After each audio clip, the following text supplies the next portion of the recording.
A paz do Senhor, irmãos. Livro de 2 Reis, capítulo 10, versículo 11, diz assim: Também Jeú feriu todos os restantes da casa de Acabe em Jezreel, como também todos os seus grandes e os seus conhecidos e os seus sacerdotes, até que nenhum lhe deixou ficar de resto. Estamos aqui para dar continuidade à série Os Sete Vales que Deus Permite, parte 3. E hoje nós vamos falar sobre o Vale de Jezreel. Vamos lá. O Vale de Jezreel. Em algumas traduções vai estar Jezreel. Primeira colocação. Lugar de se posicionar. Vale de Jezreel, primeira colocação, lugar de se posicionar. Segundo Reis, capítulo 9, versículo 22, Jeú vai falar a Jorão sobre as prostituições e as feitiçarias de Jezabel. Em outras palavras, digo eu com minhas palavras, é como se Jeú estivesse falando o seguinte: eu não tenho parte nessas prostituições e nem nessas feitiçarias. E aqui eu quero abrir um parêntese e fazer menção da seguinte palavra: chegou a hora da igreja se posicionar. Eu vou repetir: chegou a hora da igreja se posicionar. E saindo do âmbito igreja em questão de templo, e colocando nós como igreja, somos templo do Espírito de Deus, chegou a hora de você, como igreja, se posicionar. Com base nisso, podemos fazer menção de uma verdade. E que verdade é essa? Quando nos posicionamos, alguns conflitos se tornam inevitáveis. É isso mesmo. Vou repetir. Quando nos posicionamos, alguns conflitos se tornam inevitáveis.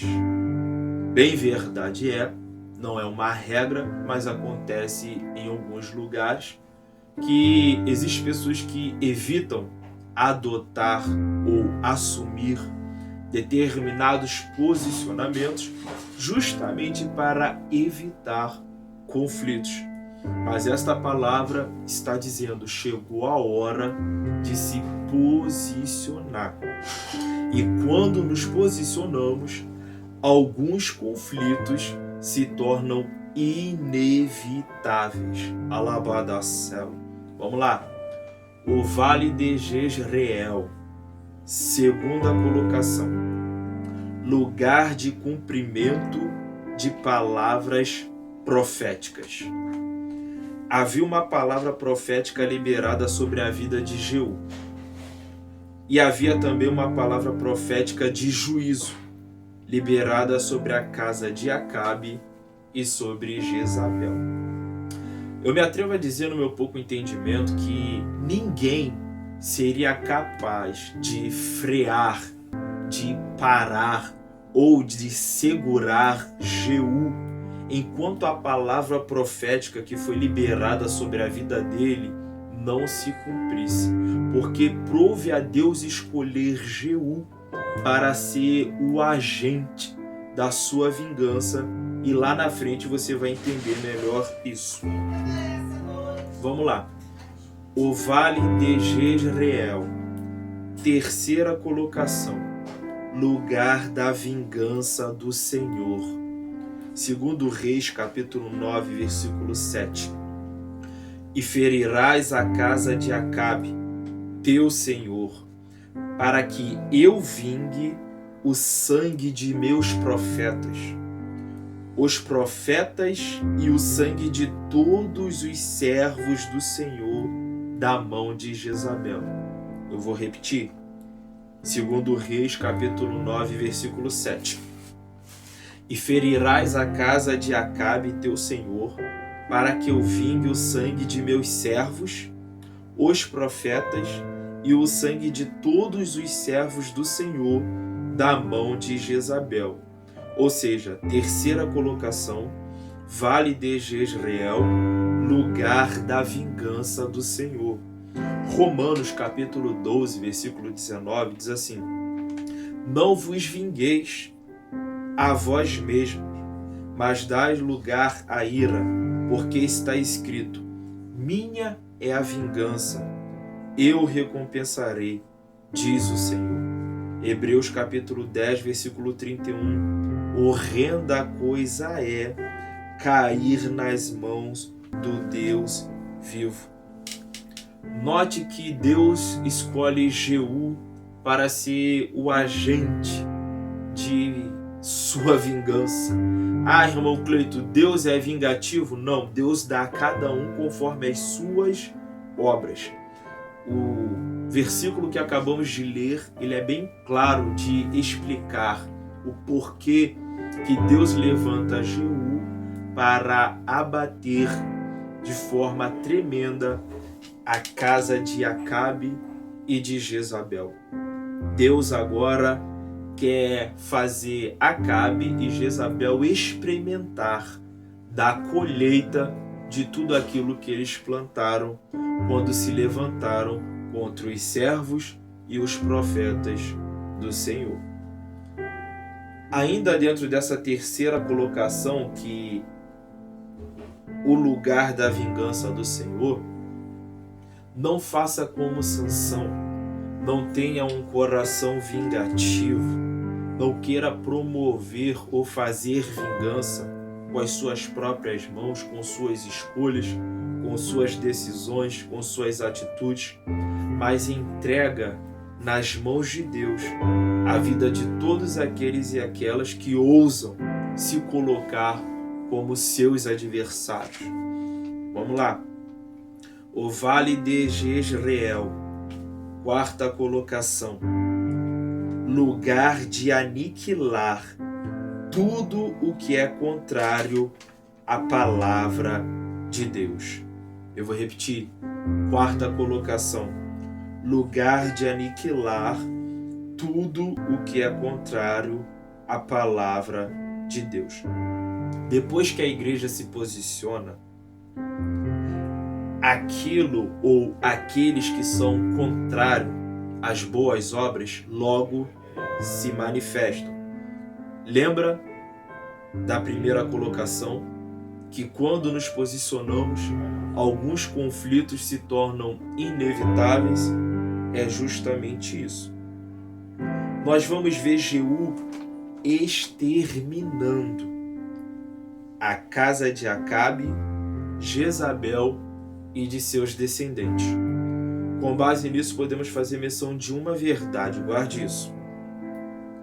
Hábitos, costumes e culturas pecaminosas devem ser extintas.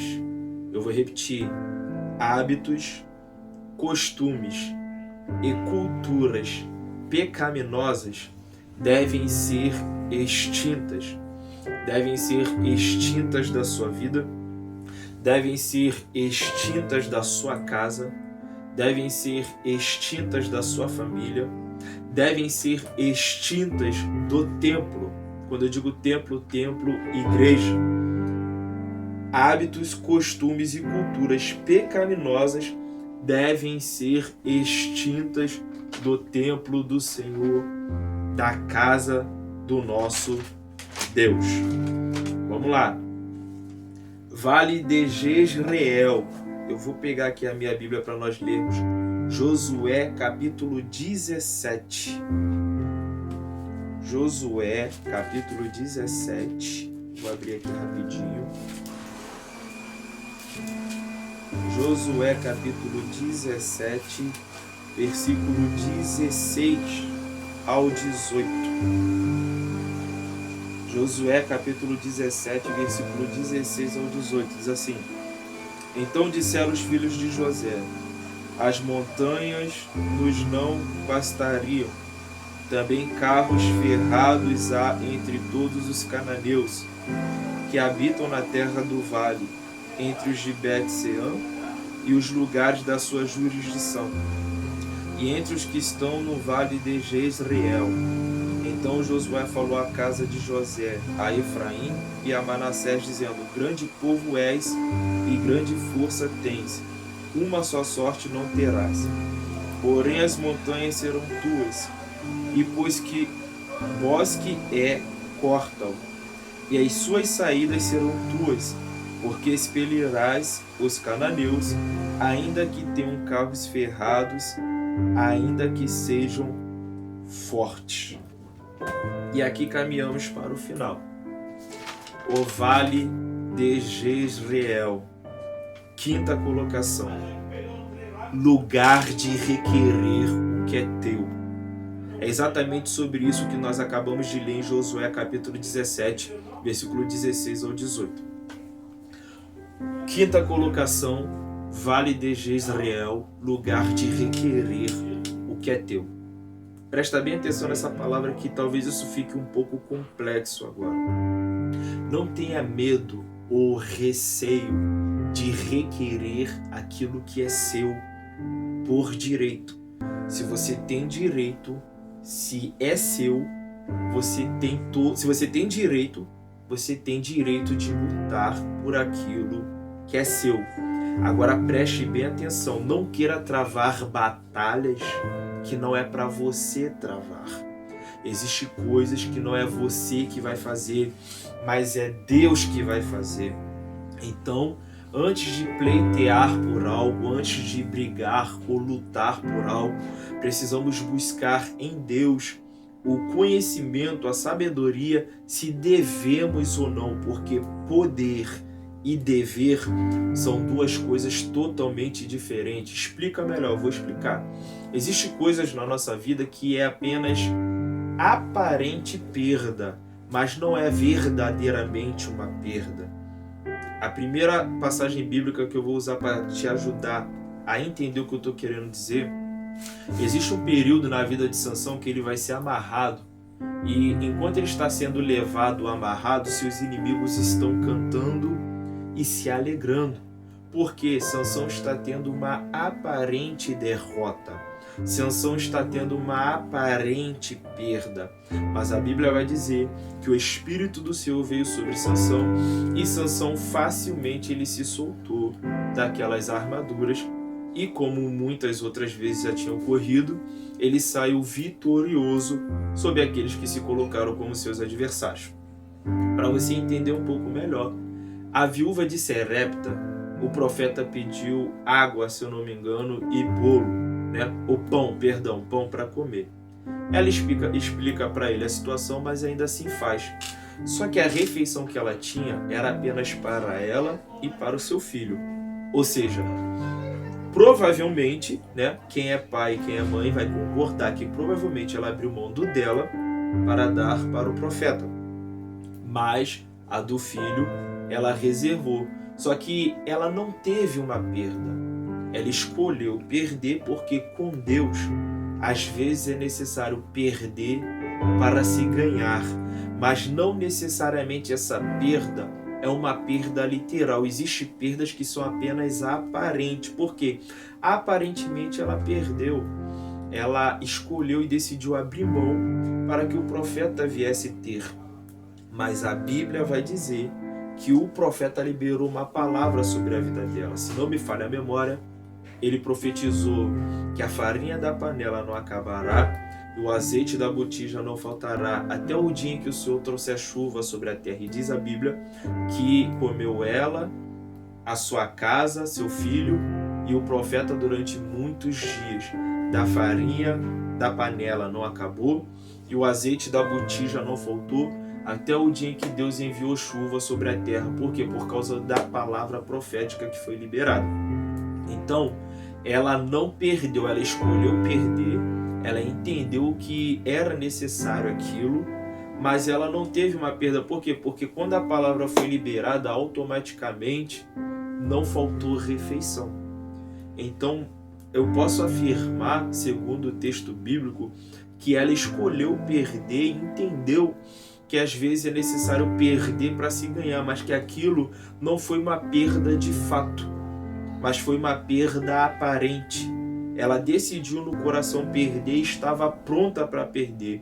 Deus, em sua soberania, contemplando o coração daquela mulher, eu imagino, a Bíblia não diz, mas vamos conjecturar, eu imagino Deus dizendo: olha, eu sei que você está pronta para perder, você já se estruturou e se preparou para perder, mas por causa da tua fé,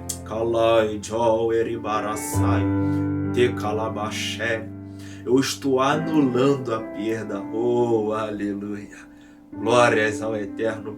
Por causa da tua fé, eu estou anulando a perda e estou promovendo provisão.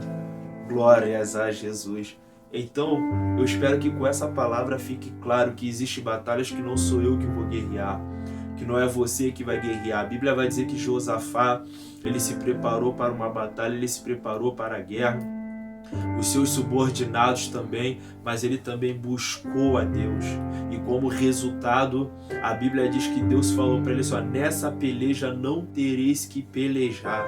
E verdadeiramente ele não pelejou, porque quem pelejou foi o Senhor. Amém?